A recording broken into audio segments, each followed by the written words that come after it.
కవిత గారు చేసిన వ్యాఖ్యల్ని తీవ్రంగా ఖండిస్తున్నాం. మేము పార్టీ కార్యనిర్వాహక అధ్యక్షుడు కేటీఆర్ గారి మీద అట్లాగే హరీష్ రావు గారి మీద తను మాట్లాడిన మాటలు ఏది కూడా వాస్తవం కాదని మేమందరం కూడా ఈ సందర్భంగా చెప్తున్నాం. ఎందుకంటే ఒక బై ఎలక్షన్ వచ్చిన తర్వాత ఆ బై ఎలక్షన్లో ప్రభుత్వ పనితీరును రిఫ్లెక్ట్ చేయాల్సిన ఎలక్షన్లు. ఆ ఎలక్షన్లో ప్రభుత్వం అధికారుల దుర్వినియోగం చేసి బలవంతంగా మొత్తం ఎన్నికల కమిషన్ కూడా తన చేతిలో తీసుకొని అసలు బహుశా ఈ రాష్ట్రంలో ఇప్పటి వరకు చేయని దుర్మార్గాలను చేసింది ఈ ప్రభుత్వం. అట్లాంటి ప్రభుత్వం మీద విమర్శలు చేయాల్సింది పోయి ఒక ప్రధానమైన ప్రతిపక్ష పార్టీ మీద విమర్శలు చేయడం కవిత గారికి తగదు అని చెప్పి మేము ఈ సందర్భంగా కవిత గారికి తెలియజేసుకుంటున్నాం. మరీ ముఖ్యంగా ఈ పార్టీ పెట్టినప్పుడు కూడా మీది పార్టీ, కేసీఆర్ గారు మొదలుపెట్టిన పార్టీ. ఈ పార్టీలో మీ భాగస్వామ్యం ఉన్నది. ఇప్పుడు కొన్ని విభేదాలతో మీరు బయటికి వెళ్ళినంత మాత్రాన ఓన్లీ టీఆర్ఎస్ నే టార్గెట్ చేసుకోవడం కరెక్ట్ కాదని మేమందరం కూడా తనకి ఈ సందర్భంగా తెలియజేసుకుంటూ, ఎవరైతే పార్టీ నాయకులు ఉన్నారో ఓడిపోయిన తర్వాత ఉన్న ప్రధాన ప్రతిపక్షాలన్నీ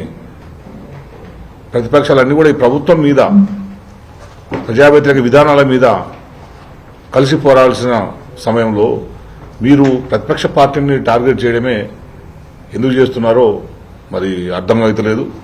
అర్థం అవ్వట్లేదు కంటే దీని వెనకాల ఏదో ఉద్దేశం ఉందనేది కూడా చాలా మంది చెప్పుకుంటున్నారు. అందుకే మీరు ఇటువంటి వ్యక్తిగత దూషణలకు పోకుండా ఉంటే బాగుంటుందని కవిత గారికి మేము సూచిస్తున్నాం. ఎందుకంటే కేసీఆర్ గారి కూతురుగా తెలంగాణ ఉద్యమంలో క్రియాశీలకంగా ఉన్న వ్యక్తిగా మాకు కవిత గారంటే గౌరవం కనుక మేము ఎక్కువ విషయాలని మాట్లాడలేకపోతున్నాం.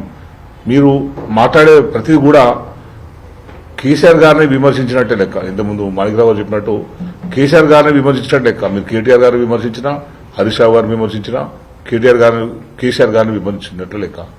అందుకే మీరు పార్టీలోంచి బహిష్కరించబడ్డా ఇంకెక్కడ ఉన్నా కేసీఆర్ గారి బిడ్డగానే మిమ్మల్ని చూస్తారు తప్పించి కవిత గారు అనేది ఒక సెకండ్ గానే మిమ్మల్ని గుర్తిస్తారు.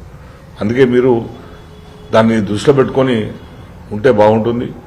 ప్రజా వ్యతిరేక ప్రభుత్వం మీద పోరాటం చేయడానికి మీరు ముందుకు వస్తే అందరూ కలిసి కూడా పోరాటం చేయొచ్చు. అది వదిలిపెట్టి హరీష్ రావు గారి మీద అట్లాగే కేటీఆర్ గారి మీద వ్యక్తిగత దూషణ చేయడం కరెక్ట్ కాదని ఈ సందర్భంగా మేము కవిత గారికి తెలియజేసుకుంటున్నాం.